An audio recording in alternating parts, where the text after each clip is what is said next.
ओम शांति। 5 जुलाई 2025 की साकार मधुर है। टाइटल है मीठे बच्चे। बाप तुम्हें पढ़ा रहे हैं खूबसूरत देवी देवता बनाने। खूबसूरती का आधार है पवित्रता। प्रश्न, रूहानी क्षमा पर जो परवाने फिदा होने वाले हैं उनकी निशानी क्या होगी? उत्तर, फिदा होने वाले परवाने क्षमा जो है जैसी है उसे यथार्थ रूप से जानते और याद करते हैं। दूसरी पॉइंट, फिदा होना माना बाप समान बनना। आखिरी पॉइंट है, फिदा होना माना बाप से भी ऊंच राजाई का अधिकारी बन जाना। गीत है महफिल में जल उठी शमा। ओम शांति। मीठे मीठे रूहानी बच्चों ने ये गीत की लाइन सुनी। ये कौन समझाते हैं? रूहानी बाप। वह क्षमा भी है, नाम ढेर के ढेर रखे हैं, बाप की स्तुति भी बहुत करते हैं। ये भी परमपिता परमात्मा की स्तुति है ना। बाप क्षमा बनकर आए हैं परवानों के लिए। परवाने जब क्षमा को देखते हैं तो उन पर फिदा हो शरीर छोड़ देते हैं। अनेक परवाने होते हैं जो क्षमा पर प्राण देते हैं। उसमें भी खास जब दीपमाला होती है, बत्तियां बहुत जलती है, तो छोटे छोटे जीव ढेर रात को मर जाते हैं। अब तुम बच्चे जानते हो हमारा बाबा है सुप्रीम रूह। उनको हुसैन भी कहा जाता है। बहुत खूबसूरत है क्योंकि वह एवर प्योर है। आत्मा प्योर बन जाती है तो उनको शरीर भी प्योर, नेचुरल, सुंदर मिलता है। शांति धाम में आत्माएं पवित्र रहती है।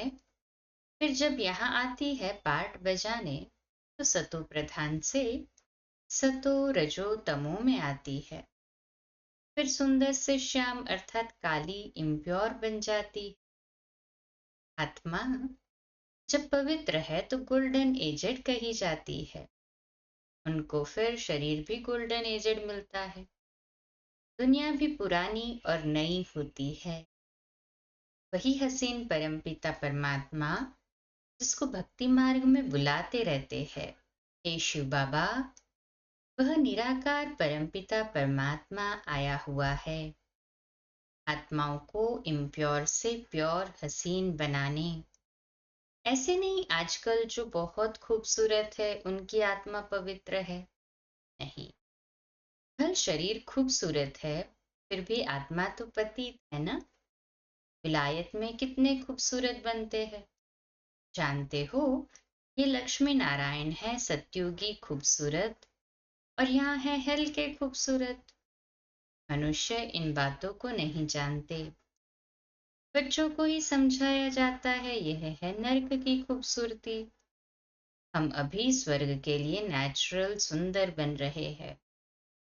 21 जन्म के लिए ऐसे सुंदर बनेंगे। यहाँ की खूबसूरती तो एक जन्म के लिए है। यहाँ बाबा आया हुआ है, सारी दुनिया के मनुष्य मात्र तो क्या, दुनिया को भी खूबसूरत बनाते हैं। सत्युग नई दुनिया में थे ही खूबसूरत देवी देवताएं। वह बनने के लिए अभी तुम पढ़ते हो। आपको क्षमा भी कहते हैं, परंतु है परम आत्मा। जैसे तुमको आत्मा कहते हैं वैसे उनको परमात्मा कहते हैं। तुम बच्चे बाप की महिमा गाते हो। बाप फिर बच्चों की महिमा करते हैं। तुमको ऐसा बनाता हूं जो मेरे से भी तुम्हारा मर्तबा ऊंच है। मैं जो हूं जैसा हूं, जैसे मैं पाठ बजाता हूं, ये और कोई नहीं जानते। कि तुम बच्चे जानते हो कैसे हम आत्माएं पाठ बजाने के लिए परम धाम से आती है। हम शूद्र कुल में थी, फिर अब ब्राह्मण कुल में आई है। ये भी तुम्हारा वर्ण है और कोई धर्म वालों के लिए ये वर्ण नहीं है। उन्हों के वर्ण नहीं होते, उनका तो एक ही वर्ण है, क्रिश्चियन ही चले आते हैं। हाँ, उनमें भी सतो रजो तमो में आते हैं। बाकी ये वर्ण तुम्हारे लिए है। सृष्टि भी सतो रजो तमो में आती है। ये सृष्टि चक्र बेहद का बाप बैठ समझाते हैं। जो बाप ज्ञान का सागर, पवित्रता का सागर है, खुद कहते हैं मैं पुनर्जन्म नहीं लेता हूँ। कल शिव जयंती भी मनाते हैं, परंतु मनुष्यों को ये पता नहीं है कि कब आते हैं। उनकी जीवन कहानी को भी नहीं जानते। बाप कहते हैं मैं जो हूँ, जैसा हूँ, मेरे में क्या पार्ट है, सृष्टि चक्र कैसे फिरता है, ये तुम बच्चों को मैं कल्प कल्प समझाता हूँ। जानते हो, हम सीढ़ी उतरते उतरते तमो प्रधान बने हैं। 84 जन्म भी तुम लेते हो। पिछाड़ी में जो आते हैं उनको भी सतो रजो तमो में आना ही है। तुम सतो प्रधान बनते हो तो सारी दुनिया तमो प्रधान बन जाती। हाँ, तुम तमो प्रधान बनते हो तो सारी दुनिया भी तमो प्रधान बनती है। जब सतयुग में सतो प्रधान बनते हैं तो दुनिया भी सतो प्रधान। तो जैसी हमारी स्थिति है, आत्मा की स्थिति जैसी, वैसे दुनिया बनती। फिर तुमको तमो प्रधान से सतो प्रधान जरूर बनना है। बन रहे हैं ना सभी? कहे हाँ जी बाबा। ये सृष्टि चक्र फिरता रहता है। अभी है कलयुग, उसके बाद फिर सतयुग आएगा। कलयुग की आयु पूरी हुई। बाप कहते हैं मैंने साधारण तन में हूँ बहू कल्प पहले मुआफिक प्रवेश किया है, फिर से तुम बच्चों को राजयोग सिखाने। योग तो आजकल बहुत है, बैरिस्ट्री योग, इंजीनियरी योग। बैरिस्ट्री पढ़ने के लिए बैरिस्टर के साथ बुद्धि का योग लगाना होता है। हम बैरिस्टर बन रहे हैं तो पढ़ाने वाले को याद करते हैं। उनको तो अपना बाप अलग है, गुरु भी होगा, उनको भी याद करेंगे। तो भी बैरिस्टर के साथ बुद्धि का योग रहता है। जो बनते हैं ना, लक्ष्य रखते हैं, वैसे लक्षण होते हैं तो याद भी रहता है। आत्मा ही पढ़ती है। आत्मा ही शरीर द्वारा जज, बैरिस्टर आदि बनती है। अभी तुम बच्चे आत्म अभिमानी बनने के संस्कार अपने में डालते हो। आधा कल्प देह अभिमानी रहे। अब बाप कहते हैं देही अभिमानी बनो। आत्मा में ही पढ़ाई के संस्कार है। मनुष्य आत्मा ही जज बनती है। अभी हम विश्व का मालिक देवता बन रहे हैं। पढ़ाने वाला है शिव बाबा, परमात्मा। वही ज्ञान का सागर, शांति संपत्ति का सागर है। ये भी दिखाते हैं सागर से रत्नों की थालियां निकलती है। ये है भक्ति मार्ग की बातें। बाप को रेफर करना पड़ता है। बाप समझाते हैं ये है अविनाशी ज्ञान रत्न। इन ज्ञान रत्नों से तुम बहुत साहूकार बनते हो और फिर हीरे जवाहरात भी तुमको बहुत मिलते हैं। ये एक एक रत्न लाखों रुपए का है जो तुमको इतना साहूकार बनाते हैं। तुम जानते हो, भारत ही वाइसलेस वर्ल्ड था। उसमें पवित्र देवताएं रहते थे। अभी सावरे अपवित्र बन गए हैं। आत्माओं और परमात्मा का मेला होता है। आत्मा शरीर में है तभी सुन सकती है। परमात्मा भी शरीर में आता है। आत्माओं और परमात्मा का घर शांति धाम है। वहां चूर पूर कुछ भी नहीं होती। हाँ, वहां शोर ही नहीं। यहाँ परमात्मा बाप आकर बच्चों से मिलते हैं, शरीर सहित मिलते हैं। वहां तो घर है, शांति धाम।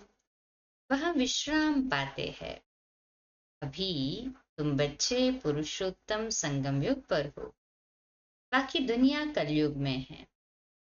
बाप बैठ समझाते हैं भक्ति मार्ग में खर्चा बहुत करते हैं, चित्र भी बहुत बनाते हैं, बड़े बड़े मंदिर बनाते हैं।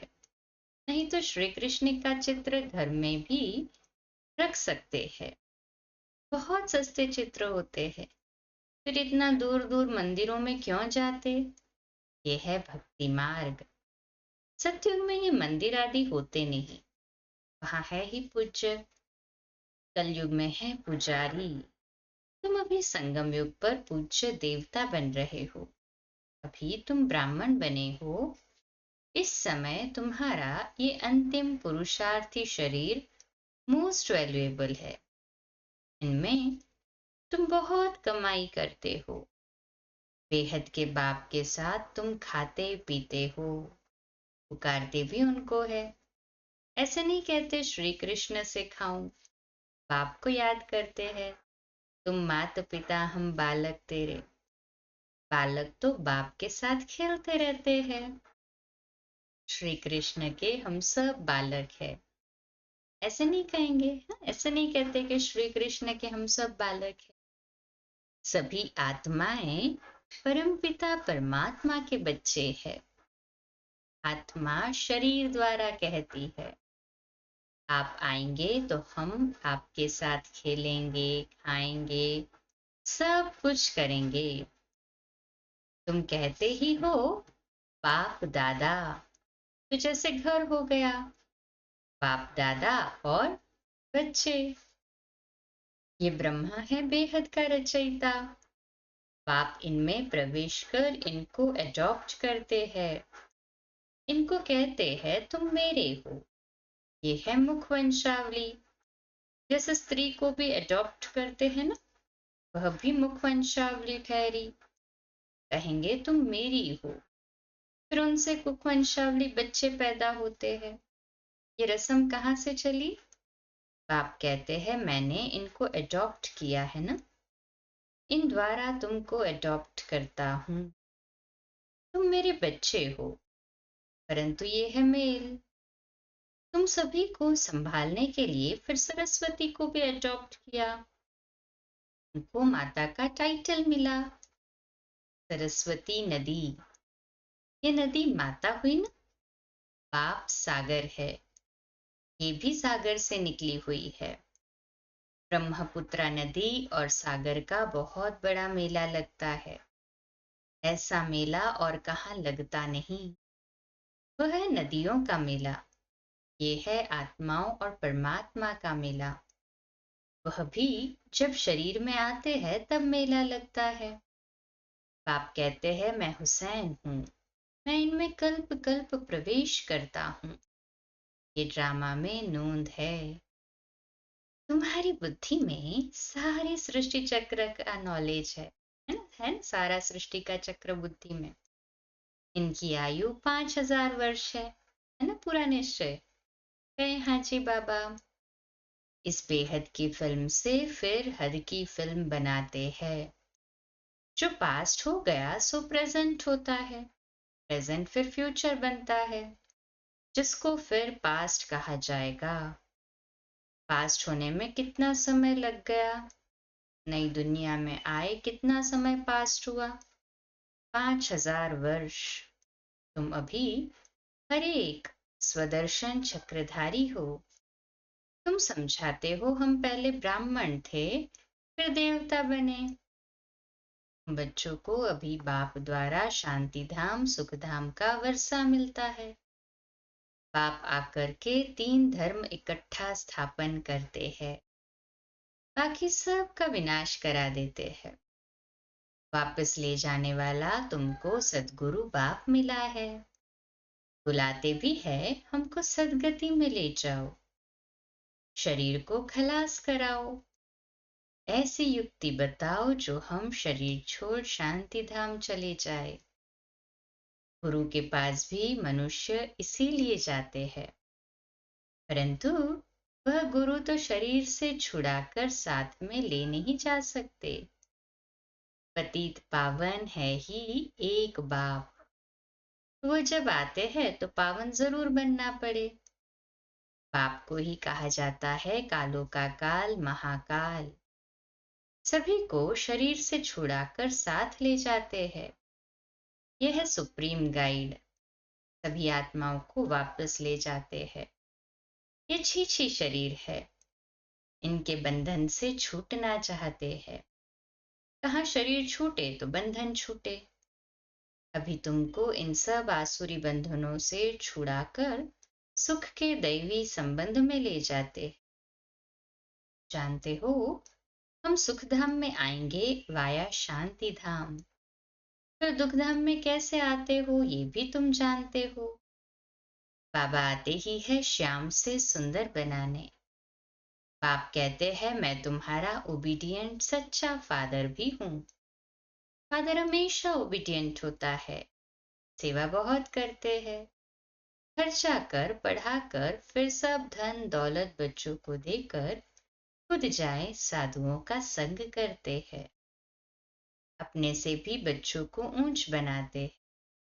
कि बाप भी कहते हैं मैं तुमको डबल मालिक बनाता हूँ। तुम विश्व का भी मालिक हो तो ब्रह्मांड का भी मालिक बनते हो। तुम्हारी पूजा भी डबल होती, आत्माओं की भी पूजा होती, देवता वर्ण में भी पूजा होती। मेरी तो सिंगल सिर्फ शिवलिंग के रूप की पूजा होती है। मैं राजा तो बनता नहीं हूँ। तुम्हारी कितनी सेवा करता हूँ।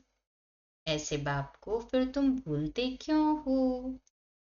हे आत्मा, अपने को आत्मा समझ मुझे याद करो तो तुम्हारे विकर्म विनाश होंगे। तुम किसके पास आए हो। ले बाप फिर दादा, अभी फादर फिर ग्रेट ग्रेट ग्रैंडफादर, आदिदेव एडम, क्योंकि बहुत बिरादरियां बनती है ना। शिव बाबा को कोई ग्रेट ग्रेट ग्रैंडफादर कहेंगे क्या। हर बात में तुमको बहुत ऊंच बनाते हैं। ऐसा बाबा मिलता है फिर उनको तुम भूलते क्यों हो। भूलेंगे तो पावन कैसे बनेंगे। पाप पावन बनने की युक्ति बतलाते हैं। इस याद से ही खाद निकलेंगी। बाप कहते हैं मीठे मीठे लाडले बच्चे, देह अभिमान छोड़ आत्म अभिमानी बनना है, पवित्र भी बनना है। काम महाशत्रु है। ये एक जन्म मेरे खातिर पवित्र बनो। लौकिक बाप भी कहते हैं ना कोई गंदा काम नहीं करो, फिर दाढ़ी की लाज रखो। पारलौकिक बाप भी कहते हैं मैं पावन बनाने आया हूँ। अब काला मुंह मत करो, नहीं तो इज्जत गवाएंगे। सभी ब्राह्मणों की और बाप की भी इज्जत गवा देंगे। लिखते हैं बाबा हम गिर गया, काला मुंह कर दिया। बाबा कहते हैं मैं तुमको हसीन अर्थात सुंदर बनाने आया हूँ। तुम फिर काला मुंह करते हो। तुम्हें तो सदा हसीन बनने का पुरुषार्थ करना है। अच्छा, मीठे मीठे सिकिलदे बच्चों प्रति माता पिता बाप दादा का याद प्यार और गुड मॉर्निंग। रूहानी बाप की रूहानी बच्चों को नमस्ते। हम रूहानी बच्चों की रूहानी बाप दादा को याद प्यार गुड मॉर्निंग और नमस्ते। वाह बाबा वाह, शुक्रिया बाबा शुक्रिया। धारणा के लिए मुख्य सार पहली पॉइंट, ये अंतिम पुरुषार्थी शरीर बहुत वैल्यूएबल है। इसमें बहुत कमाई करनी है। बेहद के बाप के साथ खाते पीते सर्व संबंधों की अनुभूति करनी है। दूसरी पॉइंट, कोई भी ऐसा कर्म नहीं करना है जिससे ब्राह्मण परिवार की व बाप की इज्जत जाए। आत्माभिमानी बन पूरा पवित्र बनना है। याद से पुरानी खाद निकालनी है। आज का मीठा वरदान, सुनने के साथ साथ स्वरूप बन मन के मनोरंजन द्वारा सदा शक्तिशाली आत्मा भव। सुमान, मैं सदा शक्तिशाली आत्मा हूँ। विश्लेषण, रोज मन में स्व के प्रति या औरों के प्रति उमंग उत्साह का संकल्प लाओ। स्वयं भी उसी संकल्प का स्वरूप बनो और दूसरों की सेवा में भी लगाओ। तो अपनी जीवन भी सदा के लिए उत्साह वाली हो जाएगी और दूसरों को भी उत्साह दिलाने वाले बन सकेंगे। जैसे मनोरंजन प्रोग्राम होता है, ऐसे रोज मन के मनोरंजन का प्रोग्राम बनाओ। जो सुनते हो उसका स्वरूप बनो तो शक्तिशाली बन जाएंगे। स्लोगन है, दूसरों को बदलने के पहले स्वयं को बदल लो। यही समझदारी है। अव्यक्त इशारा संकल्पों की शक्ति जमाकर श्रेष्ठ सेवा के निमित्त बनने का सबसे तीव्र गति की सेवा का साधन है। शुभ और श्रेष्ठ संकल्पों की शक्ति। जैसे ब्रह्मा बाप श्रेष्ठ संकल्प की विधि द्वारा सेवा की वृद्धि में सदा सहयोगी। विधि तीव्र है तो वृद्धि भी तीव्र है। ऐसे आप बच्चे भी श्रेष्ठ शुभ शुभ संकल्पों में संपन्न बनो। अच्छा, कम बोलो, धीरे बोलो, मीठा बोलो, सत्य बोलो, सोच समझकर बोलो। निमित्त भाव, निर्माण भाव, निर्मल वाणी। आज का नया दिन आप सभी को मुबारक हो, मुबारक हो, मुबारक हो। शुभ दिवस। ओम शांति।